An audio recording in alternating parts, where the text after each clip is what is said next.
Quick background, as Shana said, I'm a solution architect at Top-Down, been doing Essbase for a very long time, and certified in Essbase and planning. So what is Smart Query anyway? Well, it was introduced as a part of Smart View in 11.1.2.2. Incidentally, all of this material is current as of 11.1.2.4.500 Essbase, and the Smart View version that I did this in is 11.1.2.5.410. So it was introduced in 11.1.2.2, and it allows you to create and save and share more complicated queries than you're used to with normal zoom and pivot Smart View. Most of what you do with Smart Query is working with filters and sets, and we'll show you the details on that in a minute. You can create customized sets, you can create customized filters, you can create user-defined calculated rows and columns. Now, you might be asking, can't you do all of that in regular Smart View? And to some extent you can, but the idea is that Smart Query makes it a lot easier and more automated to create complex sets of filters and queries. For example, the screen that we're looking at here is a top 10. There's a couple of interesting features on it. I've got my quarters. I've got a user-defined calculated column. I've done a top 10 selection. I've added a couple of aggregates.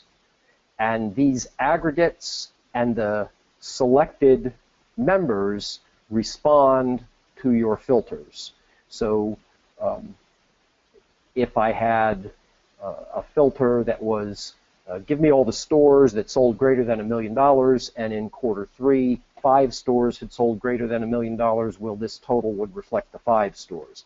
If in quarter 4, 7 stores had sold greater than $1 million, that total would reflect the 7 stores. So that's something that it's pretty difficult to do in regular Smart View. Of course, you could, let's say you want to do a top 10. Of course, you could retrieve all the stores, sort them, and then delete everything but the top 10. But that's a lot of work, a lot of manual effort, and Smart Query does all of that for you automatically. So how would I use it? Well, if I want to do specialized totals on custom sets, we had a customer that was doing merchandise planning, and their merchandise planners created their own categories, and they put particular SKUs into particular categories that they created on the fly. Now, without using Smart Query, they don't have Smart Query yet. They're going to upgrade in a little while.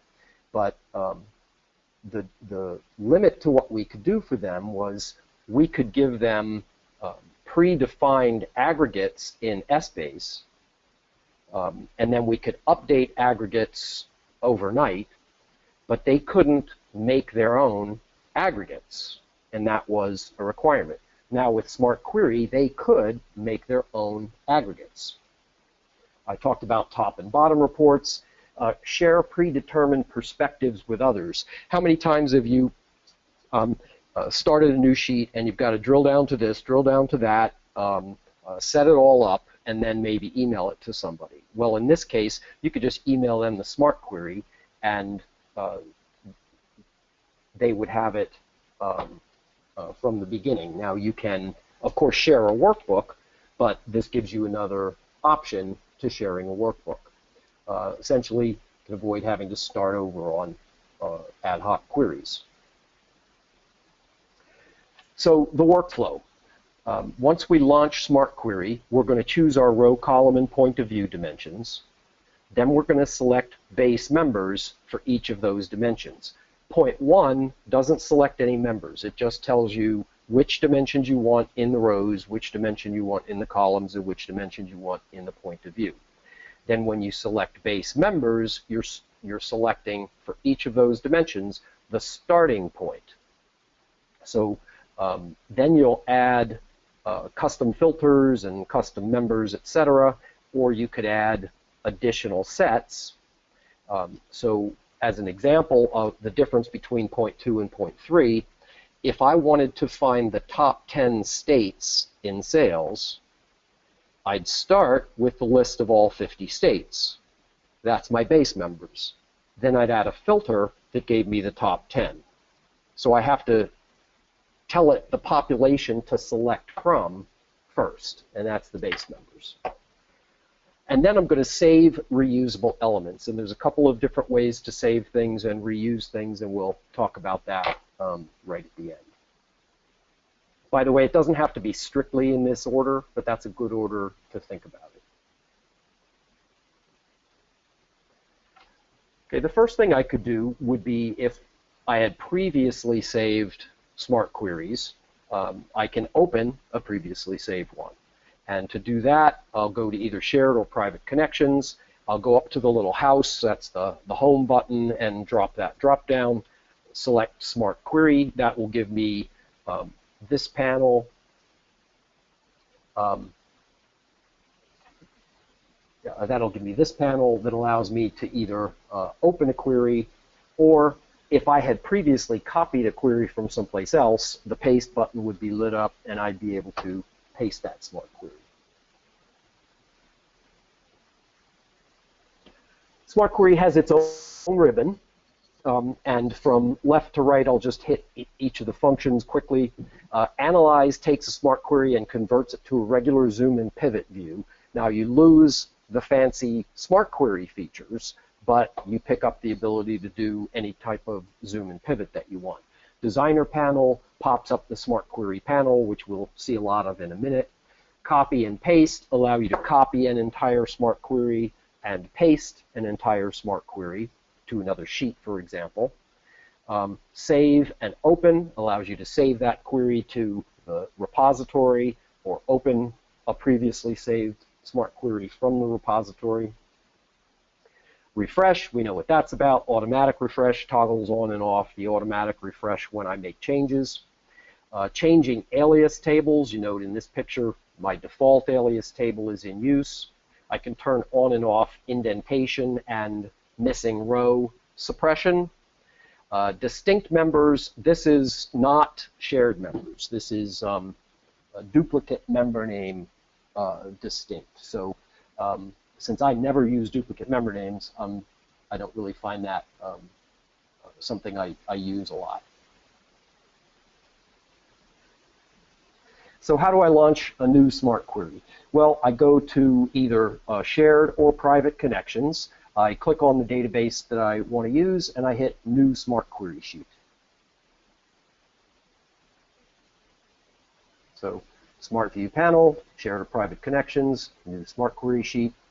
When I do that, I see the Smart Query panel on the right, and what we're showing here is my rows, columns, and point of view areas, and I just drag these tiles around to get the dimensions that I want in the rows, the columns, and the point of view.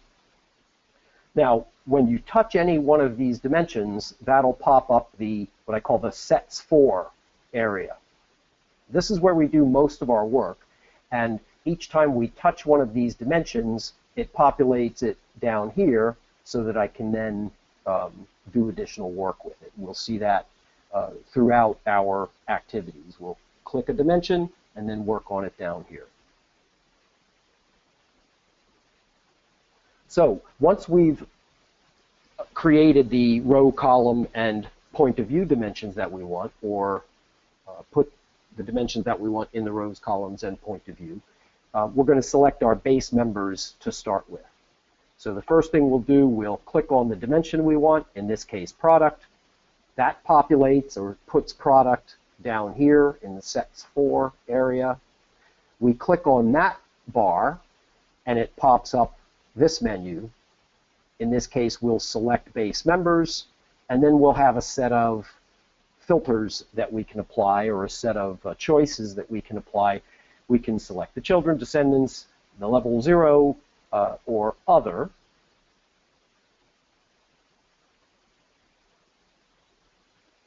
We can, once we've selected our base members, we can add custom members, and there's two basic types of custom members: the predefined custom members that you see in this list, and then we have other. Before I go into detail about that, show dimension members with aggregates lets us turn off the members so that all we see is the aggregates. So in that case, the rows above 22 would disappear, and only row 23 would show up, so we can see our statistics without the members underneath if we want. Total and count are probably, and maybe average, are probably the most frequently used. The rest of these are interesting, but used a lot less frequently, I think. We'll see other in a minute. So, user-defined calculated rows and columns. The way we implement that is, again, we touch the dimension that we want to add the column to. This is going to go on our time dimension. So we'll touch periods. That'll populate down here under sets for period. Add custom members, go to other. That pops up this custom member expression box, and we type in, for example, a formula. Now, those are two member names, member name 1 minus member name 2. This happens to be MDX. Now, when I say MDX, sometimes people get scared of that because they think MDX is a really powerful, complicated language, and it is. But I like to think of MDX in 3 layers: the really simple stuff, the intermediate stuff, and the complicated stuff. The really simple stuff can be as easy as something like this. Anybody can learn enough MDX to get good value out of it here in an hour or so. The intermediate stuff, take you a little longer. The complicated stuff, you're never going to need it here. So a little bit of MDX will go a long way in this case. A couple of comments on this member expression box. Notice the OK button. That serves as a validation feature.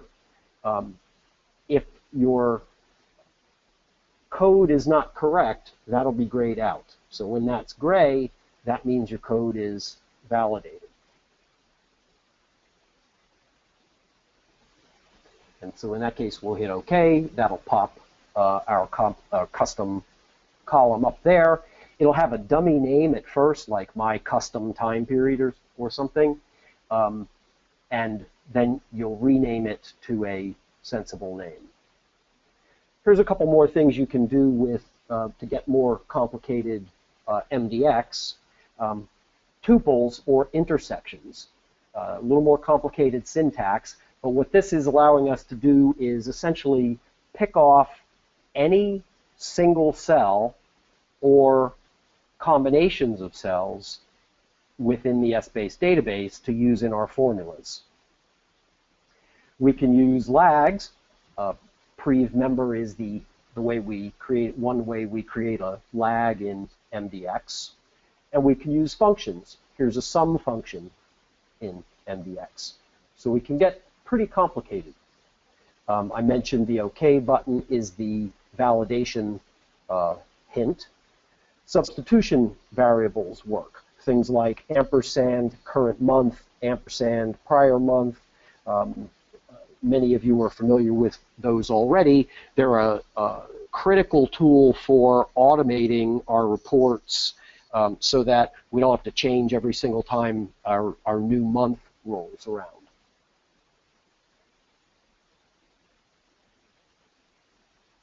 Okay, so creating sets. Again, we'll touch the dimension that we want to work on. That'll populate down here in sets 4. We've already selected our base members. We've made some custom members. We can add additional sets, which we'll see in the demo.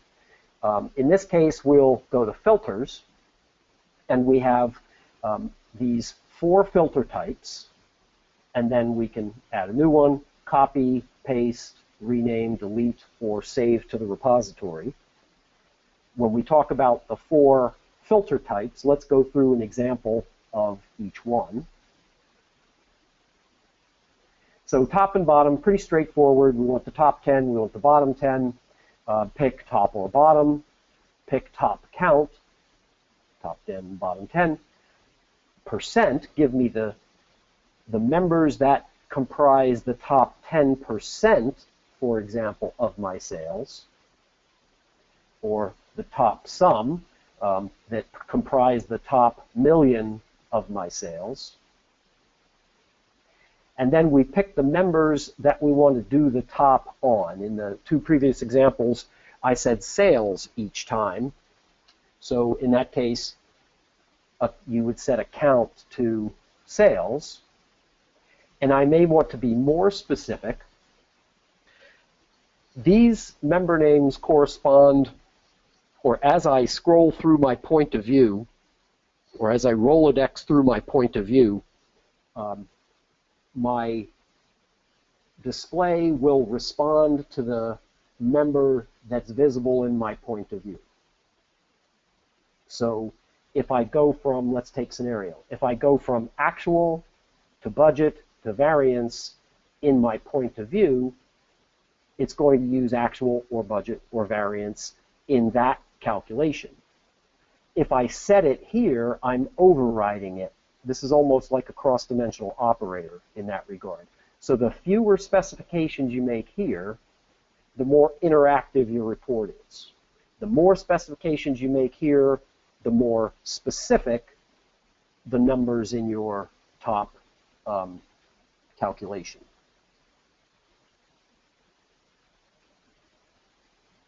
Okay, string match. So in this case, we're looking at, we're going to return anything where the beginning of the word is 51. And you see that our choices are contains, beginning, end, or whole word. We can ignore case, and we can use aliases. Okay, we have 2 types of database filters. We can compare any member to a number. It's a little small, you might not be able to see it, but I'm looking for all of the members where Q4 is greater than 50,000. And I could make that relative, and I could make that a relative to percent. So relative would be where it's greater than 50,000 by some number or by some percentage. And then compare value specified by members is where I compare one member to another. For example, Q4 is greater than Q3. So in this case, we've said where fiscal year 12, Q4 actual working version net income is greater than the same thing for Q3. This is probably more specific than you want to get, because each of these overrides means that as you scroll through the point of view, your screen is not relative to the point of view. So I think probably the fewer specifications you make here, generally the more interactive your report is.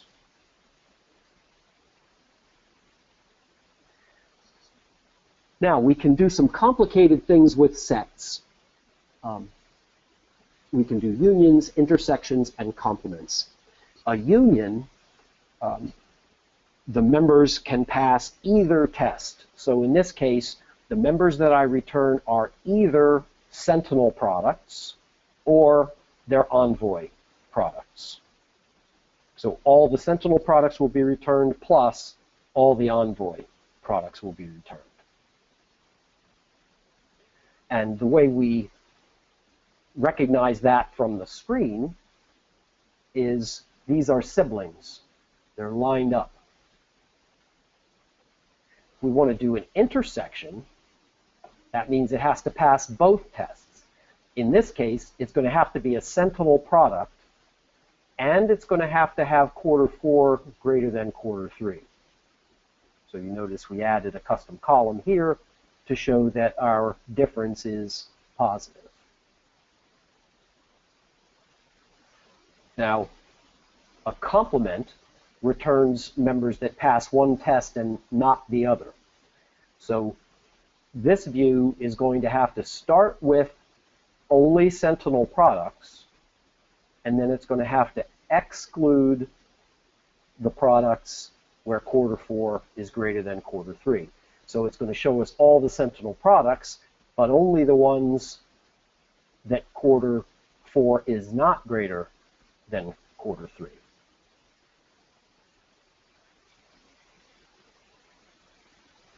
Okay, we can sort pretty straightforward, ascending or descending sorts. Leave it up to the hierarchy in the outline, do an alpha sort, base it on data, and pick the data to base the sort on.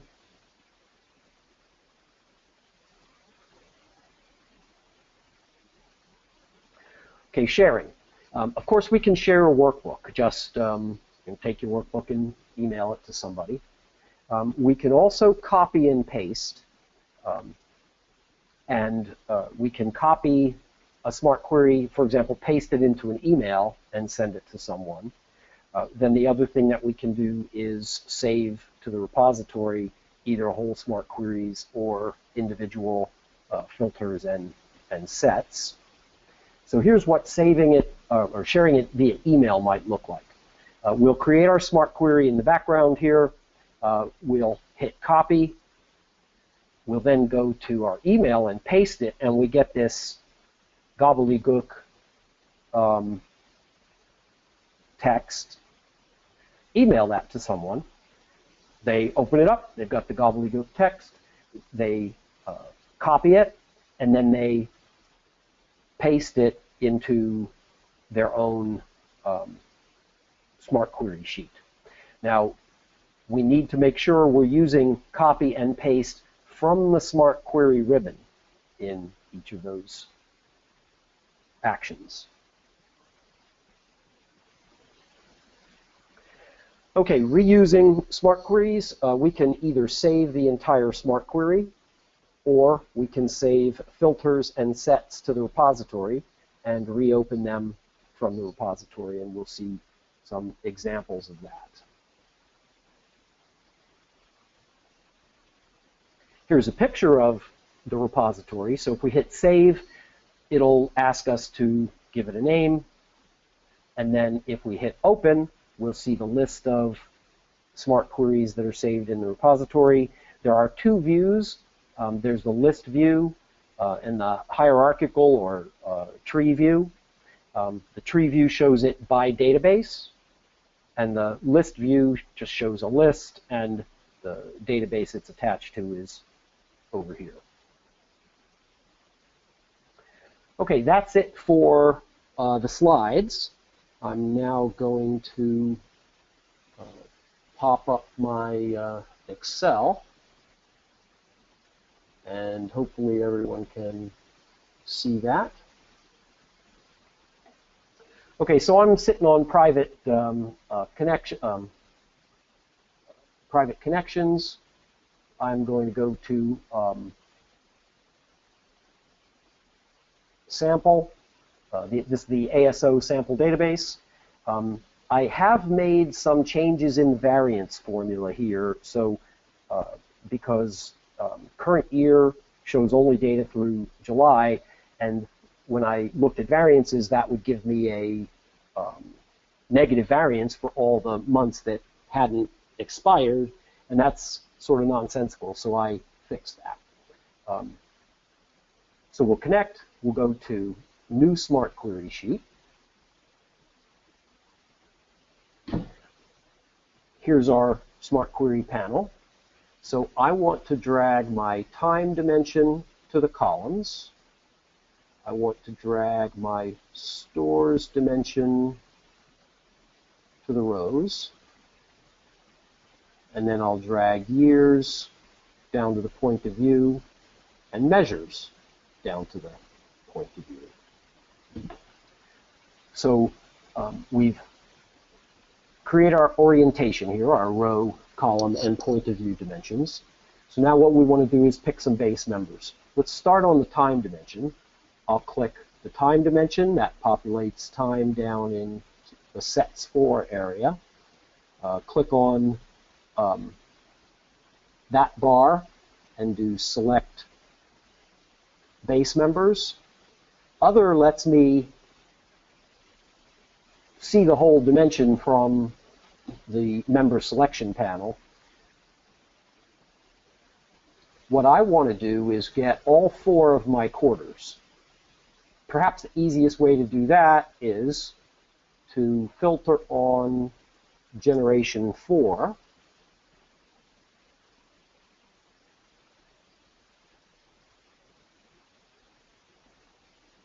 And there are my 4 quarters. Let's go to stores. And we'll make it easy in stores. We'll just do all the level zeros. Now, that's a little ugly, so I'm going to do a couple of things. Let's select only the rows with data. I'll set a couple of Smart View options. For example, I like to use a tilde for my missing character. I'm also going to make sure I'm on Use Excel Formatting, and I'm going to select some Excel formatting that shows my negatives in red.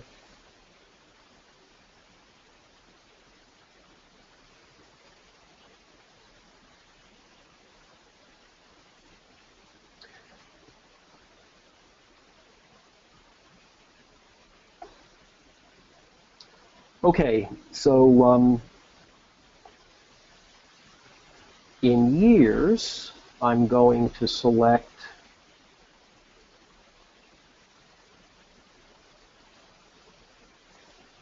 current year, previous year, and variance. And for most of this, I want to be working with variance. And for measures, I'm going to select price paid, which is essentially our sales number. And if I select my default alias table, you'll see my alias is reflected here. Okay, so now what I'd like to do is let's add a total. Freeze panes first. Let's add a total for my stores. So we're going to add custom members, total. There's my total for my stores. And let's also add a count.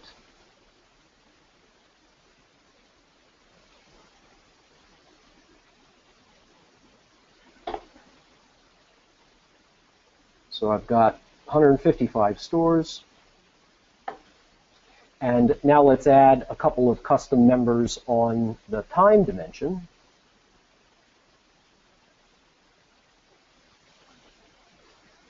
We're going to use other, and we'll just say QTR2 minus QTR1. I'm picking that because I only have full quarters up through quarter 2. This is grayed out, so my code is correct. Okay, let's change the name.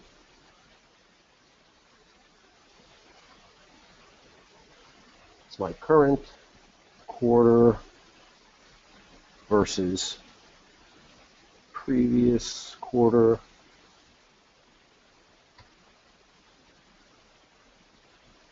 Now, this isn't very automated, so let's modify that.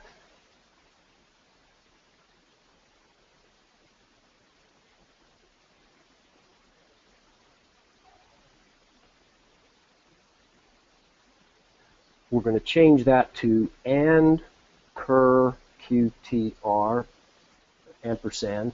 That's our substitution variable, minus ampersand cur qtr dot prev member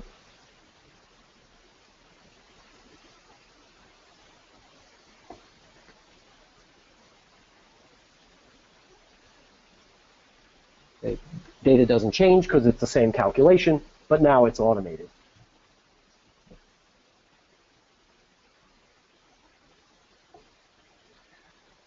Now, let's do a top 10.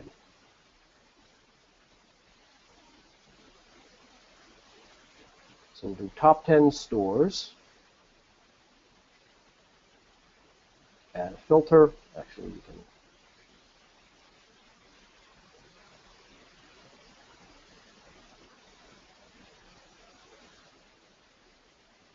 we'll say select top bottom.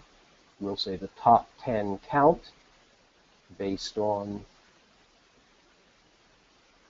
Q2.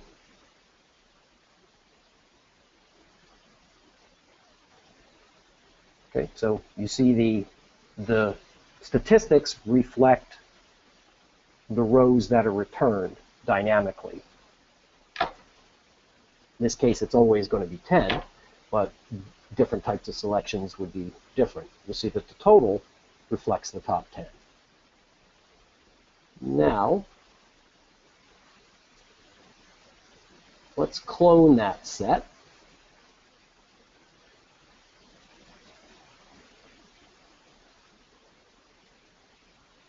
So I've got exactly the same set. Let's go to, first of all, let's name this set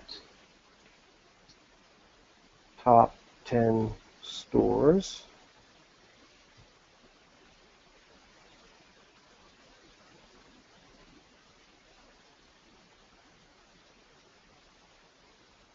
Let's change this filter to the bottom 10.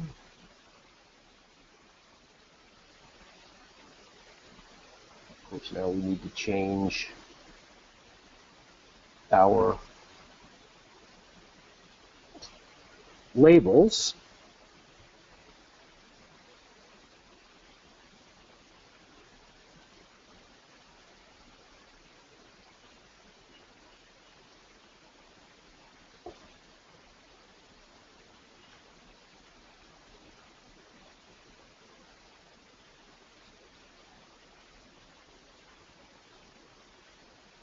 Now that's kind of interesting. It shows us our top 10 variances and our bottom 10 variances. That probably is a pretty good summary of our variance situation.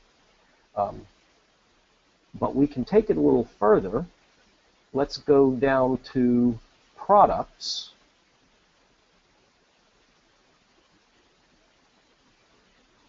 And let's pick all merchandise and a couple of its children.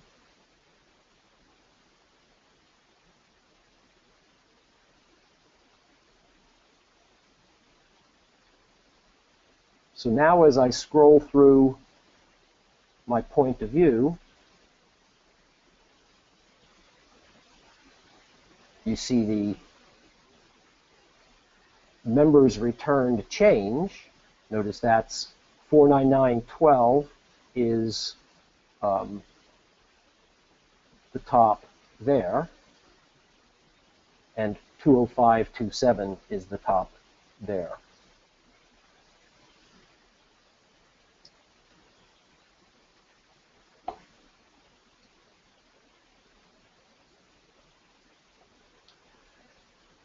Okay, a little bit of additional demo.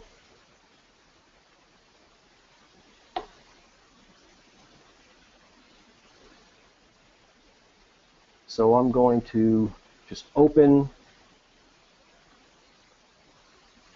the previous query. I saved that previously. We'll reset some of our options.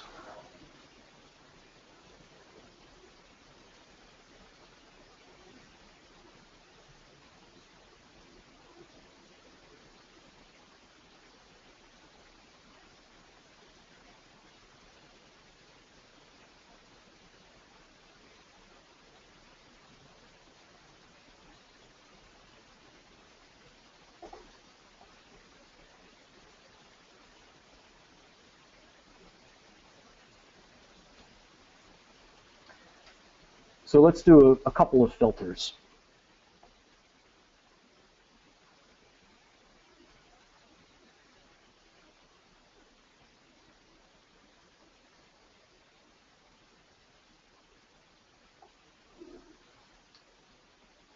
I want to see all of the stores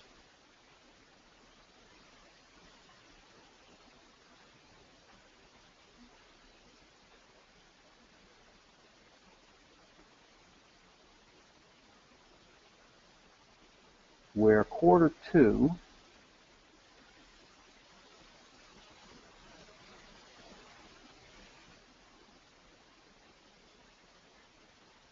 is greater than, but I don't want to be on variance for this.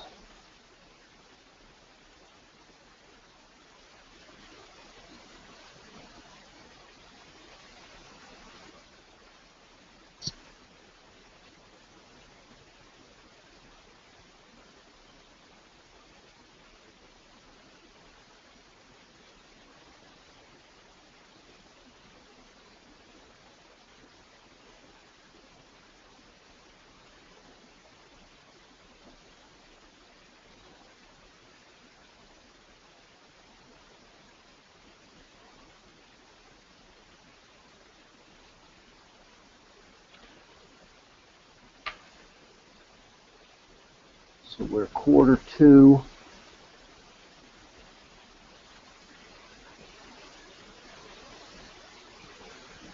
is greater than 150,000.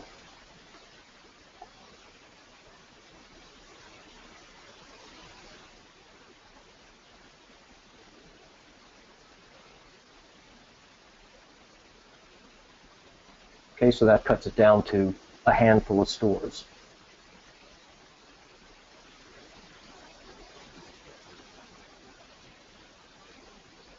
Let's get rid of that filter and do something that might be a little more interesting.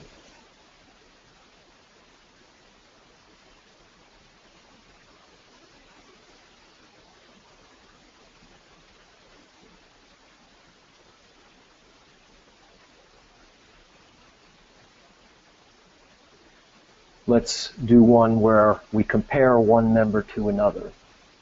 So for example, in this case, quarter 2 will be greater than quarter 1.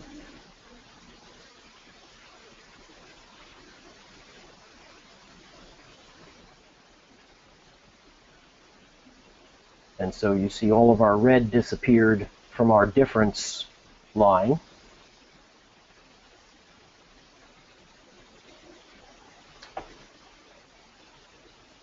Let's make one more modification and make it 15% greater.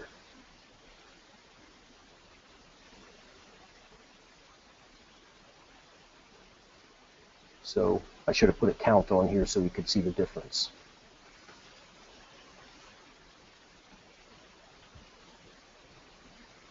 Okay, so that's it for the demos.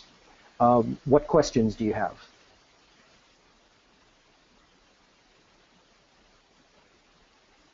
So Ron, we have one question.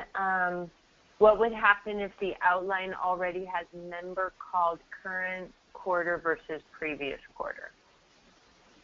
Current QTR versus previous QTR. So I think that's relative to the substitution variables. The substitution variable uses the ampersand to expand it. So you always have to have the ampersand. If you show it with the ampersand, in the case that I did here in the MDX, it's going to refer to that variable. If you show it without the ampersand, it'll interpret it as a member name.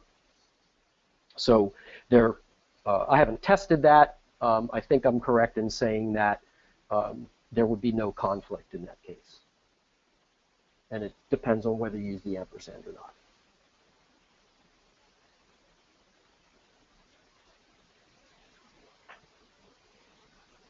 Other questions? Okay.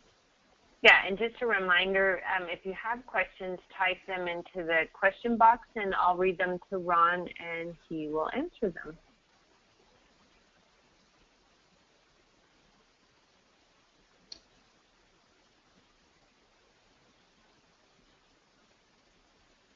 Okay, it looks like we might not have any more questions. Certainly if people come up with questions that you think of after the webcast, you can go ahead and email us at TopDown. And okay, thanks for joining us. thank you, everyone.